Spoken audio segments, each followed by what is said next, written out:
Good morning all of you.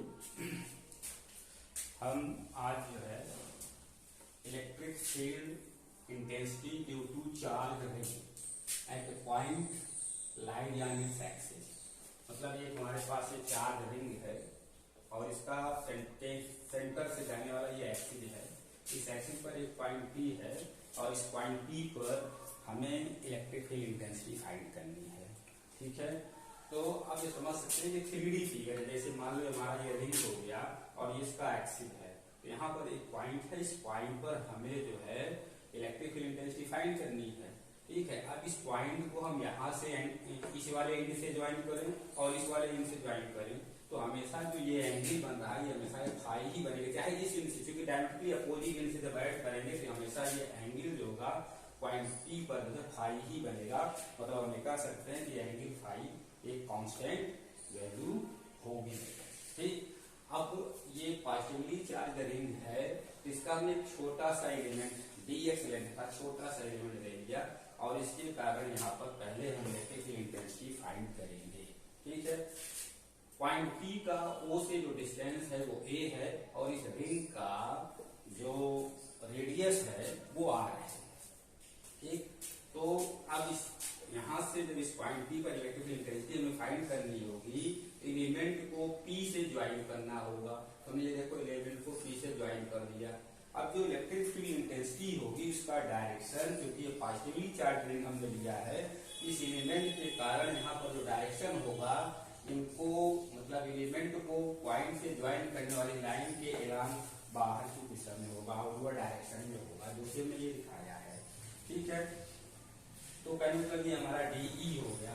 फिर इसके just opposite, directly opposite नीचे की तरफ हमने एक एलिमेंट dx ले लिखा, हमने एक और रिप्रेजेंट किया है B पर। इस B के कारण अगर इलेक्ट्रिक फील्ड इंटेंसिटी हम देखेंगे तो सेम जैसे इधर बना वैसे यहाँ पर भी हो जाएगा कि हम BP को ज्वाइन करेंगे तो ड्यू टू दिस जो इलेक्ट्रिक फील्ड इंटेंसिटी होगी वो BP के एलान आउटवर्ड डायरेक्शन में होगी। ठीक है, अब इनके अगर हम कंपोनेंट फाइंड करना चाह रहे हैं, क्योंकि अगर एंगल फाई है तो ये भी एंगल फाई होगा, ये एंगल फाई है तो ये भी फाई होगा। क्यों फाई होगा? क्योंकि वर्टिकली अपोजिट एंगल जो होते हैं वो इक्वल होते हैं। ठीक है, तो इसलिए ये एंगल फाई हो जाएंगे। अब अगर इनके हम कंपोनेंट फाइंड करते हैं इस डी फाई DE का, तो एक तो एंगल से लगा हुआ कंपोनेंट होगा जिसको कि हम क्या कहेंगे DE cos फाई। एंगल से लगा हुआ कंपोनेंट हमेशा cos फाई और जो इससे अवे वाला कंपोनेंट होता है उसको हमेशा sin फाई लेते हैं। ये जो कंपोनेंट हो जाएगा ये क्या हो जाएगा DE sin phi. Similarly opposite end के कारण जब हम देखेंगे अपोजिट एंड के कारण ड्यू टू दिस कंपोनेंट हम कह सकते हैं तो इसका हॉरिजॉन्टल कंपोनेंट इसी के एलान होगा, दैट इज DE cos फाई और ये कंपोनेंट परपेंडिकुलर डायरेक्शन हो जाएगा DE sin फाई। तो फिगर से क्लियर है कि DE sin फाई और DE sin phi in magnitude equal हैं और डायरेक्शन में अपोजिट हैं, तो इनका एक दूसरे को बैलेंस कर लेंगे। मतलब net electric field intensity due to vertical component at point P जो होगा वो 0 हो जाएगा और जो इलेक्ट्रिक फील्ड इंटेंसिटी बचेगा ड्यू टू हॉरिजॉन्टल कंपोनेंट ही बचेगा। ठीक है, तो electric field intensity at P जो होगा ड्यू टू होल रिंग वो OP के एलान इन आउटवर्ड डायरेक्शन में होगा। और रिजल्टेंट इलेक्ट्रिक फील्ड इंटेंसिटी होगा क्या अगर हम ये फाइंड करना चाहें तो E इक्वल टू हो जाएगा DE cos phi plus DE cos phi. ऐसे ही जितने भी हम इसके छोटे छोटे एलिमेंट्री पार्टों में डिवाइड करेंगे सबके कारण हॉरिजॉन्टल कंपोनेंट को हम ऐड कर लेंगे तो टोटल इलेक्ट्रिक फील्ड इंटेंसिटी हमें मिल जाएगी। ठीक है, अब इसी चीज को फाइंड करने के लिए हम लोग क्या करते हैं इंटीग्रेट कर देते हैं इसको। ये क्या हो जाएगा हमारे पास E is equal to integrate कर दें DE cos फाई को कहां से कहां तक, इसके लिए हमें due to whole ring integrate करना है, इसलिए हम ये कह सकते हैं कि क्लोज लीनियर इंटीग्रेशन करेंगे। Close linear integration of DE cos phi करेंगे तो हमें net electric field intensity at point P due to whole ring मिल जाएगा। ठीक है, अब इसको हम कह लेते हैं ये इक्वेशन फर्स्ट है। ठीक, अब हमें डीई फाइंड करना है कि डीई की वैल्यू होगा क्या, और डीई की वैल्यू फाइंड करने के लिए हमें फाइंड करना होगा एलिमेंट पर चार्ज कितना है। ठीक, हम यहाँ पर लेट कर ले रहे हैं, let lambda be the linear charge density,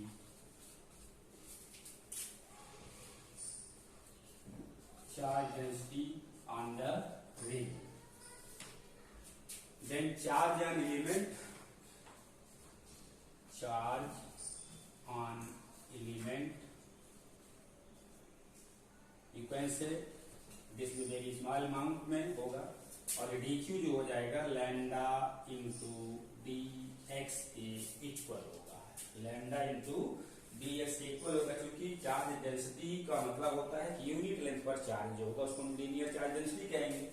ठीक है, जैसे अगर 1 मीटर पर चार्ज लैम्डा हो तो 2 मीटर पर 2 लैम्डा, 3 मीटर पर 3 लैम्डा, तो ऐसे ही dx लेंथ पर चार्ज जो हो जाएगा वो लैम्डा इंटू dx के इक्वल होगा, और क्योंकि dx बहुत ही स्मॉल है तो इसलिए dq जो हो जाएगा वो भी बहुत ही स्मॉल हो जाएगा। तो dE इक्वल क्या हो जाएगा, तो dE फाइंड करने, तो यहाँ पर एलिमेंट के कारण पॉइंट P पर इलेक्ट्रिक फील्ड इंटेंसिटी फाइंड करने के लिए हमें फार्मूला यूज करना पड़ेगा, electric field intensity due to a point charge on a point, और इसके लिए तुम लोग जानते हो कि फार्मूला जो होता है E इक्वल टू 1/4π0 Q/r² होता है। सेम फार्मूला हम यहाँ पर यूज करेंगे, तो DE इक्वल टू हो जाएगा, DE equal to 1/4π0 dq upon r², और वो r² होगा किसके इक्वल, AP इक्वल, जो कि पॉइंट चार्ज और जिस पॉइंट पर हम इलेक्ट्रिक इंटेंसिटी में फाइंड करने के बीच का डिस्टेंस हमें लेना पड़ता है, उसी को उस फार्मूले में मान लेते हैं। तो यहाँ पर क्या हो जाएगा, AP के इक्वल हो जाएगा, तो dq अपॉन AP का स्क्वायर हो जाएगा, और फिर 1/4π0 dq की वैल्यू अगर पुट कर लें दैट इज लैम्डा dx, और AP जो हो जाएगा, यहाँ फार्मूला जो है पाइथागोरस को यूज कर सकते हैं, ये हो जाएगा क्या, ओ ए का स्क्वायर प्लस ओ पी का स्क्वायर, और ओ ए कितना है हमारा r है, और ओ पी कितना है ये a है, तो हम इसी को लिख सकते हैं a² प्लस r², क्योंकि अंडर रूट होगा और यहाँ रेडी स्क्वायर है, तो अंडर रूट हमारा क्या होगा, हट जाएगा, यह आ जाएगा 1/4π0 lambda dx a² plus r²। अब इस DE की वैल्यू इक्वेशन फर्स्ट में पुट कर दे, तो by putting the value of DE in equation first we get, जब पुट कर देंगे तो हमें वैल्यू क्या मिलेगी, ये देखें E इक्वल टू हो जाएगा closed line integration of 1/4π0 dx upon a² plus r² into cos phi, और ये cos फाई की वैल्यू अगर इस वाले हम प्राइमरी से देखें तो cos फाई इज इक्वल होता है बेस अपॉन हाइपोटेन्यूज, तो हम cos फाई जगह पर लिख सकते हैं a अपॉन AP का, a अपॉन AP, और AP क्या है under root a² plus r² के इक्वल होगा, ये चीज under root a² plus r² के इक्वल होगा, तो cos फाई को अगर हम यहाँ से हटाते हैं ये हो जाएगा हमारा 1/4π0 dx upon a² plus r² into cos phi, that is a upon under root a² plus r²। ठीक, अब यहां हम देखते हैं कि a² प्लस r² की पावर 1 है, और यहाँ पर A square plus are square power half है। तो चूंकि मल्टीप्लाई में पावर ऐड हो जाता है, यहाँ हो जाए क्या 1 प्लस 1/2। और ये सारी चीजें जो भी है कांस्टेंट है dx को छोड़ता है, क्योंकि ये एलिमेंट का जो लेंथ जहाँ पे है ये वैरी कर सकता है, बाकी सारी चीजें यहाँ पर कांस्टेंट है। इसलिए हम इसको लिख सकते हैं 1/4πε0 e upon A square plus are square की पावर 1 प्लस 1/2। हमने कहा था कि यहाँ पर पावर इसका 1 है और यहाँ देखो हाफ है, मल्टीप्लाई में पावर ऐड हो जाता है, इसलिए ये क्या हो जाएगा A square plus are square power 1 plus 1/2 हो जाएगा। और हमें closed line integration of dx का करना है। लैम्डा हमारा कहीं छूट गया, लैम्डा dx, ये लैम्डा होगा यहाँ पर भी ये लैम्डा हो जाएगा और ये लैम्डा है, ठीक है। अब देखो जब हम dx क्योंकि स्मॉल पार्ट है और इसको जब हम इंटीग्रेट करेंगे क्लोज लाइन इंटीग्रेशन, मतलब इसका पूरा जब इंटीग्रेट करेंगे तो सर्कमफरेंस ऑफ दिस सर्किल हमें मिल जाएगा, सर्कमफरेंस ऑफ दिस रिंग मिल जाएगा, ठीक है। तो अब यही क्या हो जाएगा 1/4πε0 A lambda upon A square plus are square की पावर 3/2 और ये हो जाएगा 2πr, ठीक। अब देखो 1/4πε0 A upon A square plus are square की पावर 3/2 और लैम्डा इंटू 2πr, और लैम्डा इंटू 2πr जो होगा, क्योंकि लैम्डा यूनिट लेंथ पर चार्ज है और इस लैम्डा का पूरे सर्कमफरेंस से मल्टीप्लाई कर देंगे तो टोटल चार्ज अंदर रिंग मिल जाएगा। इट मीन्स हम कह सकते हैं कि लैम्डा इंटू 2πr जो होगा ये क्यू होगा, मतलब total charge on the ring हमें मिल जाएगा, ठीक है। अब यही फॉर्मूला हमारे पास हो गया E equal to 1/4πε0 Q A upon A square plus are square की पावर 3/2। ये फॉर्मूला हो गया रिंग के एक्सिस पर लाइज करने वाला किसी पॉइंट P पर इलेक्ट्रिक फील्ड इंटेंसिटी फाइंड करने का, ठीक है, क्लियर है। अब यहीं पर अगर हम एक चीज और डिस्कस करें कि पॉइंट P अगर सेंटर पर लाइज कर रहा है, मतलब पॉइंट P और O एक दूसरे के ऊपर कोइंसाइड कर जाएंगे, तो उस केस में A की वैल्यू क्या होगी 0 हो जाएगी, इलेक्ट्रिक फील्ड इंटेंसिटी भी सेंटर पर क्या हो जाएगा 0 हो जाएगा। जैसा कि इसके पहले वाले वीडियो में भी हमने ये चीज बताया था कि electric field intensity at the centre of the charge ring जो होता है वो 0 होता है। वो कैलकुलेशन दूसरे तरीके से था, यहाँ पर एक दूसरे तरीके से यहाँ पर हमें कंडीशन बनाने if point P lies at center of ring, then A equal to हो जाएगा 0 और सेंटर पर जो इलेक्ट्रिक फील्ड इंटेंसिटी की वैल्यू होगी वो 0 हो जाएगी, ठीक है। आशा करते हैं कि वीडियो में इलेक्ट्रिक फील्ड इंटेंसिटी का फॉर्मूला डिराइव करना ये आप लोग को समझ में आ गया होगा, और आगे इसी का हम यूज करके पोटेंशियल के लिए भी फॉर्मूला फाइंड कर सकते हैं। लेकिन जब ये सारी चीजें जब हम पोटेंशियल के क्लास लेके डिस्कस करेंगे तो उसमें ये सारी चीजें लाएंगे। आ गई, अभी आप लोगों ने देखा था चार्ज रिंग के कारण रिंग के सेंटर से ए डिस्टेंस पर पॉइंट P पर इलेक्ट्रिक फील्ड इंटेंसिटी का जो फॉर्मूला था उसको हमने डिराइव किया, ठीक है, जिसका डायरेक्शन OP के अलोंग आउटवर्ड डायरेक्शन में था। और फॉर्मूला क्या था E equal to 1/4πε0 Q into A upon A square plus R square की पावर 3/2 था, ठीक, ये फॉर्मूला था। बट हम हम अब वो पॉइंट फाइंड करना चाह रहे हैं जहां पर electric field intensity due to ring maximum होगा, इलेक्ट्रिक फील्ड इंटेंसिटी वैल्यू सबसे अधिक होगी।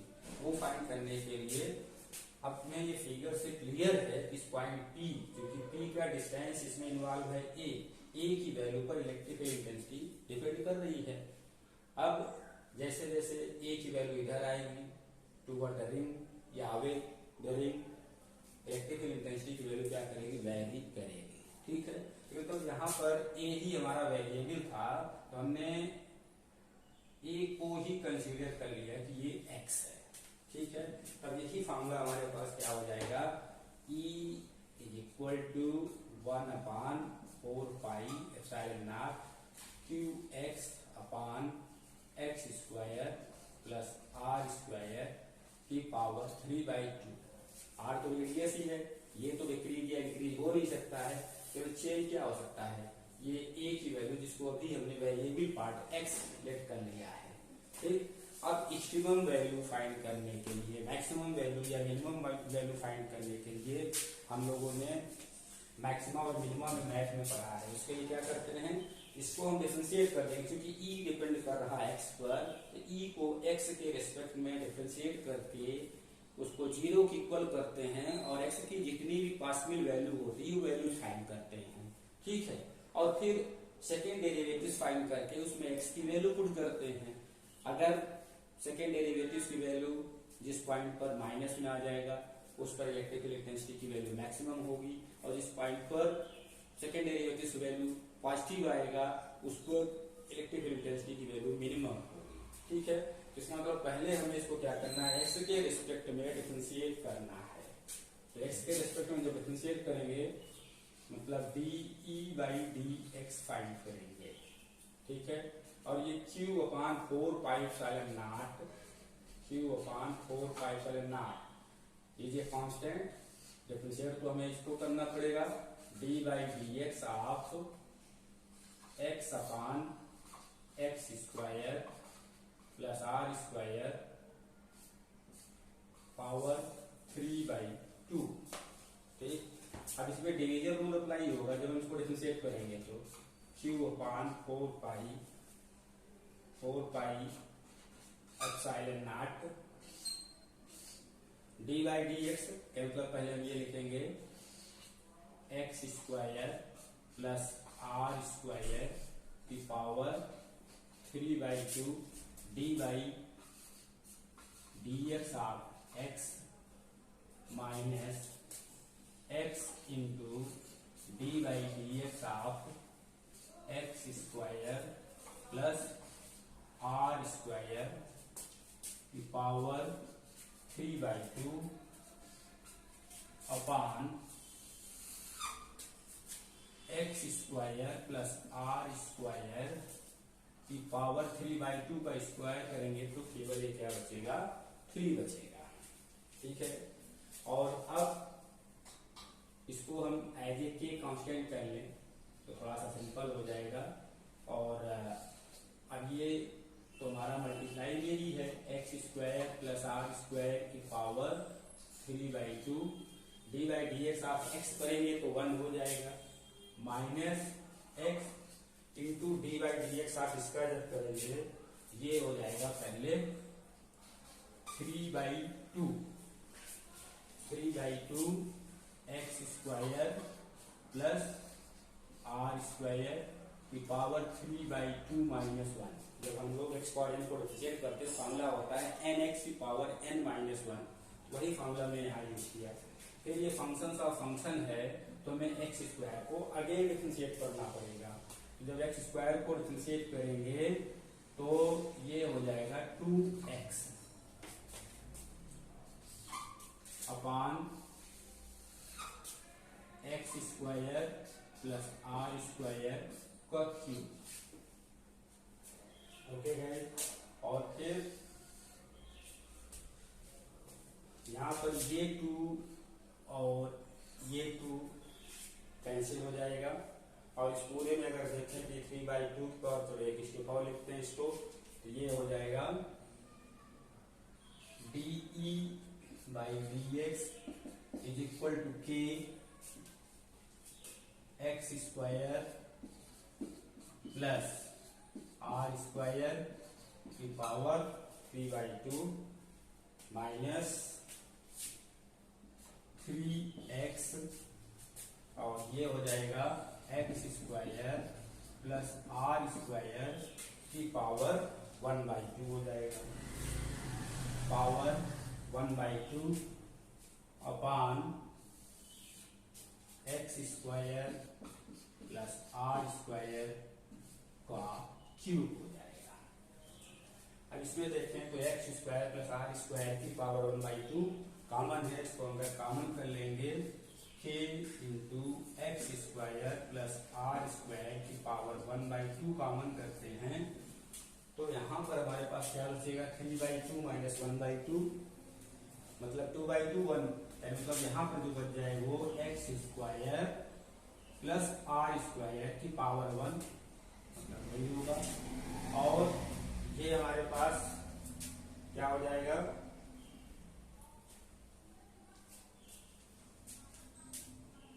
3x upon x square plus are square की पावर 3 हो जाएगा। यहाँ कुछ देखिए प्रॉब्लम आपको को यहाँ पर देखिए x और एक x ये है, ये हमारे पास एक्स स्क्वायर हो जाएगा, ये मिस्टेक हो गया था, ये हो जाएगा 3x स्क्वायर। अब इसको जब हम सिंप्लीफाई करेंगे तो k x square plus are square की power 1/2 upon x square plus are square की पावर 3, और यहाँ क्या हो जाएगा हमारे पास R square minus 2x square. ठीक, अब इसी चीज को हम 0 के इक्वल पुट करेंगे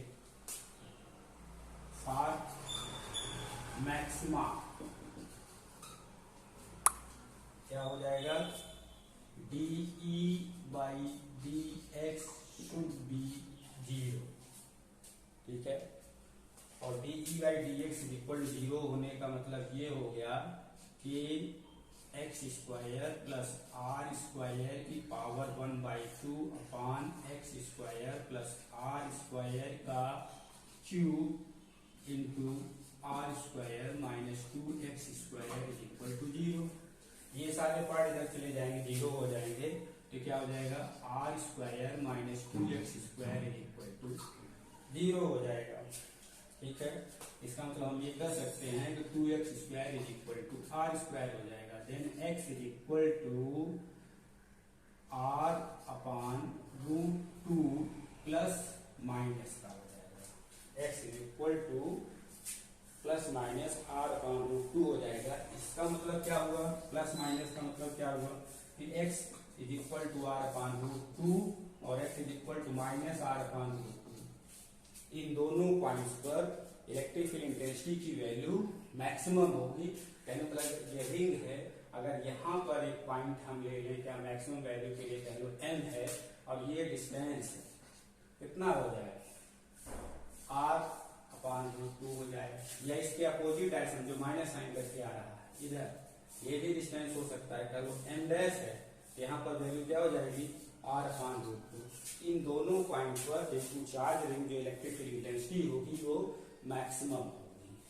ठीक है, बहुत इंपॉर्टेंट है, हम लोग को ध्यान रखना चाहिए कि electric field intensity due to charge axis किसी पॉइंट पर मैक्सिमम होगा, अगर ये फाइंड करना है तो वो डिस्टेंस क्या हो जाएगा r अपान √2 के इक्वल हो जाएगा सेंटर से, चाहे इस डायरेक्शन में चाहे इस डायरेक्शन में ले।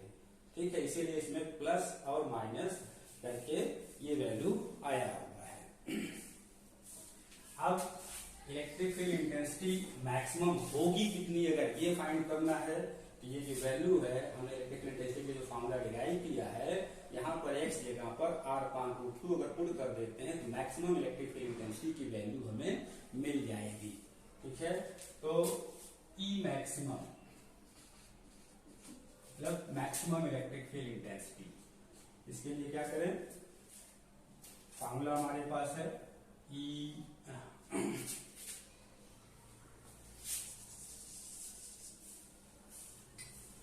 ये हो जाएगा 1/m², 4 pi epsilon not Q into x, और एक्स की वैल्यू ही क्या रखनी है हमें, r/√2 रखनी है मैक्सिमम इलेक्ट्रिक फील्ड फाइंड करने के लिए।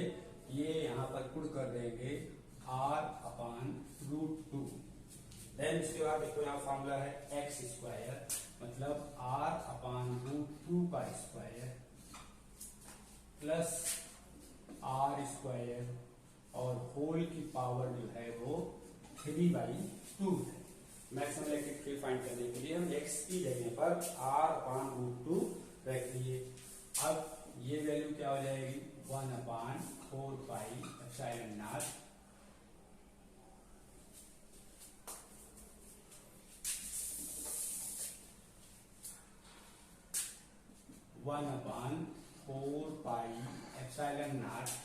QR/√2। अब इसको सॉल्व करेंगे, ये हो जाएगा r² 2 प्लस r² की power 3/2।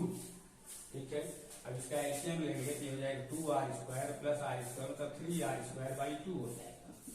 1/4 pi epsilon not QR/√2 और ये हो गया 3/2 r² की पावर 3/2।